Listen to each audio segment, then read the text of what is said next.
Alright, people, look. I originally intended to do a TNA review. I had one from last Thursday that I did on Saturday. I finally watched the show on Saturday.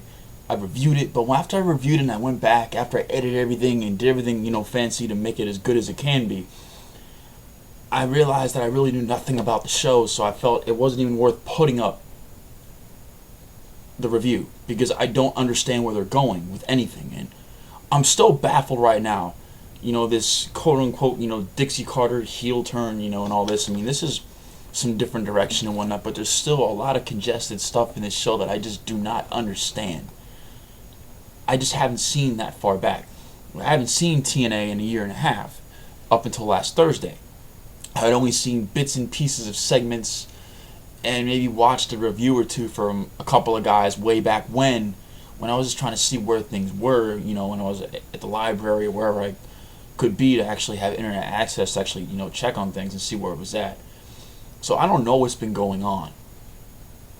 So when I look at the product, I'm just baffled and confused. So if anybody can do me the favor, because I've read a lot of shit and I've listened to some reviews, but I can't listen to all of it, I can't read all of it. So if somebody could just summarize what's going on, at least in the last couple of months with this whole AJ thing and why the hell Chris Sabin was champion, how did Austin Aries get the belt? I mean, there's things that I do know, it's just I don't know how they happened, and I want to know how everything got to the point where it is right now. So if anybody watching this video can leave me an inbox description of what happened, or leave a comment, or make a video response, it would be greatly appreciated.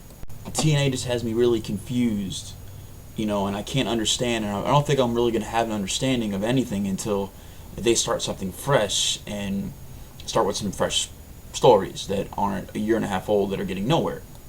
Now, if it has gotten somewhere, I haven't read on it. Most things I've read and from what I've heard from other people and seen in certain videos, this whole faction is nothing but a fluke. But I haven't seen it, so I can't really be the judge of that. But someone down below that has seen everything can be a judge for that. So let me know what's been going on in the last at least couple of months, so I can have an understanding of something. I mean, I'm just completely lost in what's been happening and the things they've been doing on the shows that I've seen thus far. I'm just really baffled. So somebody please do me the favor and I will be greatly satisfied. But now we're going to talk about something that I can talk about. And I actually made a rant, a TNA rant, my first TNA rant when I came on YouTube. I first bitched on WWE for some shit, and then I did a rant on TNA. Now, I live in Orlando, Florida. I love TNA. Okay? I mean, it was bad enough back in the day that the storylines were really bad, okay? But when you do stupid things like, I don't know, and this is before Hogan came in, when I said this in a video I first did when I came on YouTube, like I said before, they took a guy like Mick Foley, brought him in, and made him another transitional champion. And he was trying to prove, and he even said it on live mic, I'm trying to prove that I was not a transitional champion. And what did TNA prove? They did stupid shit like when Hogan came in and brought in all these old farts. They did things like the Orlando screw job. I mean, come on. They had RVD beat AJ Styles on free TV, for that matter, after winning a match to become the #1 contender on that same show, to face him that night and beat him for the championship.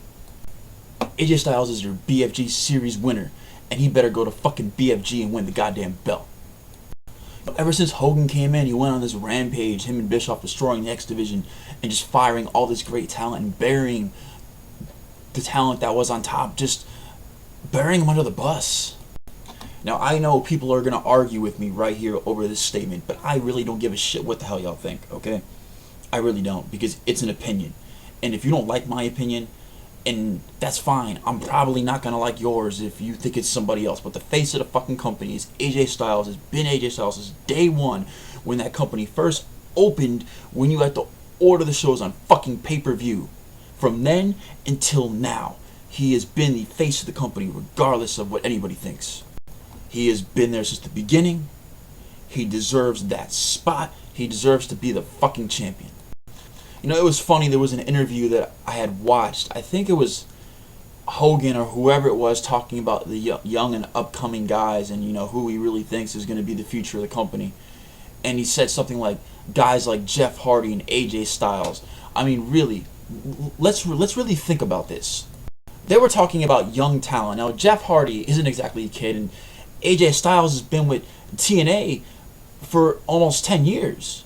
He's been there since the beginning of the company. And he started wrestling before that. He's not a kid either. They are not the future of the company. They are the present of the company. The present. And before AJ Styles either A, leaves, and he won't be able to go anywhere else and have the reputation that he does in TNA. He'll never get that recognition because no one will know he exists. WWE's not going to take him, and if they did, they treat him as a jobber. He needs to win the damn belt. He's nearing the end of his career. I mean, he doesn't have much longer left. He really doesn't. He could still go as good as he ever could, but he doesn't have much time left. Okay? Give him the damn belt.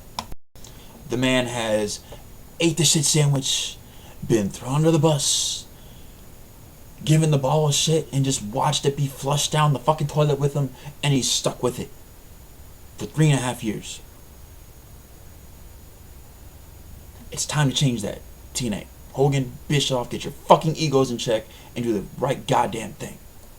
And I don't want to see him lose at BFG and then get angry and become heel on his friends or whatever. No. He needs to win at BFG as a fucking face, because he is the face of the fucking company. And I know people are going to say it's Hogan, and more power to you if you want to think that that's fine. Okay, but if you ask a real TNA fan, someone that's been there since the beginning and seen the company grow, and you ask them, when you think of TNA, who's the first person you think of? Every single one of them, including me, is going to say AJ Styles. He's the most recognizable homegrown talent that company has ever had. Okay, there will never be another AJ Styles. Granted, his mic skills really aren't that great. They're on par with Randy Orton pretty much. Well, AJ is a little bit better. But he's just so over. He's been so over for the longest damn time, no matter how much they bury him. That tells you how over he is. He better fucking win at BFG. That's all I'm saying. He better win. It's the right thing to do, and everybody wants it to happen. Alright? Needs to happen. And if it don't, I'm fucking riot. This is your boy Lou Wrestling 2 101. Leave a video response, leave a comment, subscribe, talk, do what you do. Just talk to me, people. Peace.